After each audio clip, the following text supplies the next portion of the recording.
আলুর দাম বাড়লেও অন্যগুলো সাশ্রয়ী হয়েছে বললেন অর্থ উপদেষ্টা। আপিল শুনানি শুরু, বাবরের খালাস চাইলেন আইনজীবী শিশির। জানাবো রোডম্যাপ ঘোষণা নিয়ে ধোঁয়াশা, সরকারের উদ্দেশ্য নিয়ে সন্দেহ। এবং সর্বশেষ জানাবো সাবেক মন্ত্রী মাহবুব আলীর জামিন স্থগিত চেয়ে আবেদন। এতক্ষণ শুনছিলেন সংবাদ শিরোনাম, এবারে বিস্তারিত। তবে তার আগে অনুরোধ থাকবে আমাদের চ্যানেলটি সাবস্ক্রাইব করে বেল আইকনটি ক্লিক করুন। আলুর দাম বাড়লেও অন্যগুলো সাশ্রয়ী হয়েছে বললেন অর্থ উপদেষ্টা। অর্থ উপদেষ্টা সালাউদ্দিন আহমেদ বলেছেন, বাজারে আলুর দাম বাড়লেও অন্য জিনিস সাশ্রয়ী হয়েছে। দাম বাড়ার বিষয়টি সবাই বলে, কিন্তু দাম কমারটা বলে না। বাজারে প্রত্যেকটার দাম কমানো সম্ভব না। বাজার এমন একটা জিনিস, একটার দাম কমবে, একটার দাম বাড়বে। সালাউদ্দিন আহমেদ বলেন, আমরা তাড়াতাড়ি প্রসেস করে যৌক্তিক যেই জিনিসগুলো ক্রয় করা প্রয়োজন সেগুলো অনুমোদন দেয়। আজকে আমরা বিভিন্ন ধরনের সার কেনার অনুমোদন দিয়েছি। এলএনজি, মসুর ডাল, সয়াবিন তেল কেনার অনুমোদন দিয়েছি। তিনি আরো বলেন, অনেকের মধ্যে একটি মিসকনসেপশন আছে, সেটা গতকাল বাণিজ্য উপদেষ্টা ক্লিয়ার করেছেন। প্রতি টনে সয়াবিন তেলের দাম কত বেড়েছে? 30 থেকে 40 বছরে এত দাম বাড়েনি। যাই হোক, আন্তর্জাতিক বাজার তো আমরা নিয়ন্ত্রণ করতে পারবো না। আপনারা যেভাবে পদক্ষেপ নিচ্ছেন তার প্রভাব বাজারে দেখা যাচ্ছে না। এক সাংবাদিক এমন প্রশ্ন করলে তার উত্তরে অর্থ উপদেষ্টা বলেন, প্রভাব যে একেবারে নাই তা নয়। আপনারা খালি দেখেন আলুর দাম বেড়ে গেছে, অন্যগুলো যে সাশ্রয়ী হয়েছে। আপিল শুনানি শুরু, বাবরের খালাস চাইলেন আইনজীবী শিশির। সাবেক স্বরাষ্ট্র প্রতিমন্ত্রী লুৎফুজ্জামান বাবরের আলোচিত 10 ট্রাক অস্ত্র মামলায় মৃত্যুদণ্ড থেকে খালাস চেয়েছেন তার আইনজীবী।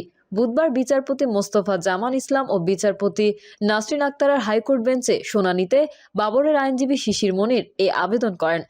আদালতের রাষ্ট্রপক্ষে ছিলেন deputy attorney general Sultana Akter Ruby ও সহকারী অ্যাটর্নি জেনারেল মোহাম্মদ আসিফ ইমরান জিসান। অন্য 5 জন আসামির পক্ষে শুনানিতে রয়েছেন জ্যেষ্ঠ আইনজীবী এস.এম. শাহজাহান। এর আগে 6 নভেম্বর এই শুনানি শুরু হয়। রাষ্ট্রপক্ষ প্রয়োজনীয় নথি উপস্থাপনের পর যুক্তি উপস্থাপন করেন। এরপর আসামিপক্ষ যুক্তি তর্ক উপস্থাপন শুরু করেন। আইনজীবী শিশির মনির বলেন, লুৎফুজ্জামান বাবর মূলত এই মামলার আসামি ছিলেন না। 28টি সাক্ষী হয়ে যাওয়ার পরে পুনরায় তদন্তের জন্য একটি নির্দেশনা দেওয়া হয়। পুনরায় তদন্ত করা হয়। ওই তদন্তের মাধ্যমে বাবর সহ 11 জনকে নতুন করে আসামি করা হয়। পরে 53 জনের সাক্ষী নিয়ে বাবরকে নিম্ন আদালতে ফাঁসি দেওয়া হয়। আমরা বলেছি, এভাবে মামলা চলা অবস্থায় 28 জন সাক্ষীর সাক্ষ্য শেষ হয়ে যাওয়ার পর যেই তদন্তের আদেশ দেওয়া হয়েছে তা আইন অনুযায়ী হয়নি, বেআইনিভাবে করা হয়েছে।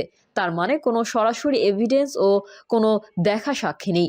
রাষ্ট্রপক্ষকে উদ্দেশ্য করে শিশির মনির বলেন, তারা বলেছেন তার নির্দেশে 5 জনকে জেল থেকে ছেড়ে দেওয়া হয়েছে।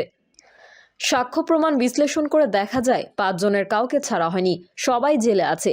এই আইনজীবী আরও বলেন, তার বিরুদ্ধে তিনি তদন্ত রিপোর্টকে প্রভাবিত করেছেন, কিন্তু এই বিষয়ে তৎকালীন তদন্ত কমিটির সভাপতি ও সচিব বিপরীত বক্তব্য দিয়েছেন। শিশির মনিরের মতে, যেহেতু কোনো সাক্ষ্য প্রমাণ নেই, তাই অতি দ্রুত যেন এই মামলা থেকে তাকে বেকসুর খালাস দেওয়া হয়।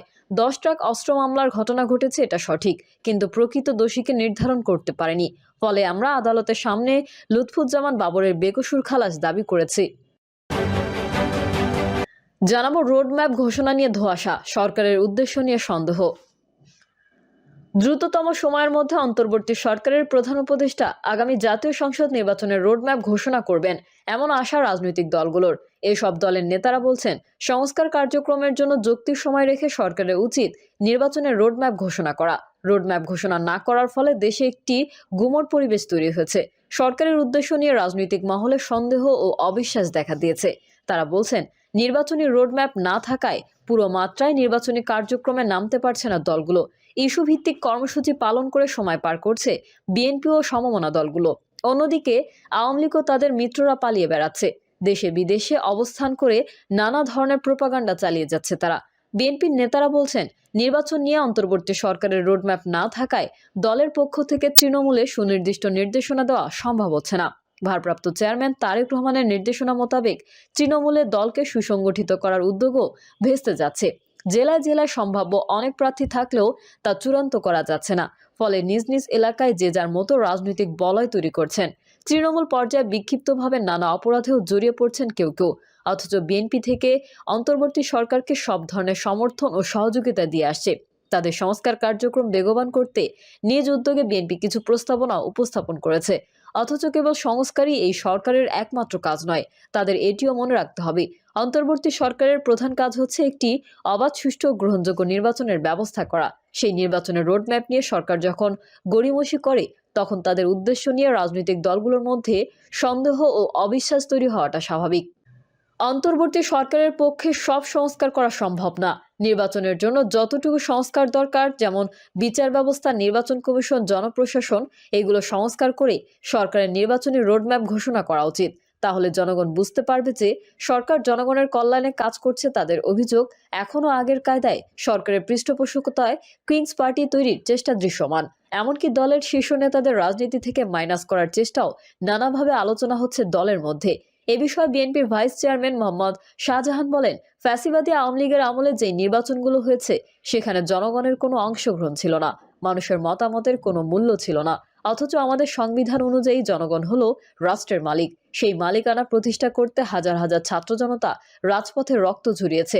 এখন সময় হয়েছে একটি সুষ্ঠু, গ্রহণযোগ্য ও অংশগ্রহণমূলক নির্বাচনের মাধ্যমে জনগণের ক্ষমতা জনগণের হাতে ফিরিয়ে দেওয়া। জনগণের দল হিসেবে বিএনপিরও একই চাওয়া। শুরুর দিকে এক এক দল এক এক ধরনের কথা বললেও এখন সবাই চায় দ্রুত সময়ের মধ্যে নির্বাচন হোক। বিএনপিও মনে করে যত দ্রুত নির্বাচন দেওয়া যায় ততই মঙ্গল। এতে মানুষের আকাঙ্ক্ষার প্রতি সম্মান প্রদর্শন করা হবে। সময় মতো এটি করতে না পারলে জনগণের মধ্যে অন্তর্বর্তী সরকার নিয়ে একটি ভুল বার্তা যেতে পারে। আর জনগণের মধ্যে ভুল বার্তা যাক, এটি কারোরই কাম্য নয়। বিএনপি সাংগঠনিক সম্পাদক শামা ওবায়দ বলেন, অন্তর্বর্তী সরকারের পক্ষে সব সংস্কার করা সম্ভব না।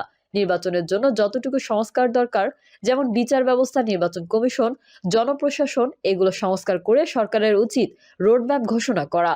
তাহলে জনগণ বুঝতে পারবে যে সরকার জনগণের কল্যাণে কাজ করছে। অন্তর্বর্তী সরকার যদি নির্বাচনী রোডম্যাপ প্রকাশ না করে, তাহলে রাজনৈতিক দলগুলো ও অংশীজনদের মধ্যে বিভ্রান্তি তৈরি হয়। আন্তর্জাতিকভাবেও যারা বাংলাদেশের উন্নয়নের অংশীদার, তারাও একটি রোডম্যাপ চায়। তারা তাদের বিনিয়োগের জন্য নির্বাচিত সরকারের জন্য অপেক্ষা করছে। নাম প্রকাশে অনিচ্ছুক বিএনপির এক যুগ্ম মহাসচিব ঢাকা পোস্টকে বলেন, সরকার নির্বাচনের রোডম্যাপ ঘোষণা করলে আমরা পুরো দমে নির্বাচন কেন্দ্রিক কার্যক্রম শুরু করতে পারতাম। দলের পক্ষ থেকেও সম্ভাব্য প্রার্থীদের নির্দেশনা দেওয়া যেত, কিন্তু সেটি সম্ভব হচ্ছে না। এখন যে ইস্যু সামনে আসছে, আমরা সেটি নিয়ে পড়ে আছি। দলের মধ্যে বিভ্রান্তি তৈরি হচ্ছে। কেউ কেউ অপরাধ কর্মকাণ্ডে জড়িয়ে পড়ছেন। ফলে দলের প্রতি সাধারণ মানুষের সমর্থনের প্যারামিটার আপ ডাউন করছে। অথচ আমাদের মূল্যায়ন হচ্ছে, আগামী বছরের শেষে নির্বাচন হলেও বিএনপি ৬০ থেকে ৬৫% জনসমর্থন নিয়ে ক্ষমতায় আসবে। ওই নেতা অভিযোগ করেন, আগের মতো এখনো সরকারের পৃষ্ঠপোষকতায় কিংস পার্টি তৈরির চেষ্টা চলছে। সরকারের পক্ষ থেকে জেলার ডিসি ইউএনওদের নির্দেশনা দেওয়া হয়েছে যে বিভিন্ন কর্মকাণ্ডে বৈষম্য বিরোধী ছাত্র আন্দোলনের নেতাদের পরামর্শ দিতে, তাদের সহযোগিতা করতে। সরকার তো তাদের প্রতিনিধিত্ব আছে, তারপরেও কেন এমন নির্দেশনা?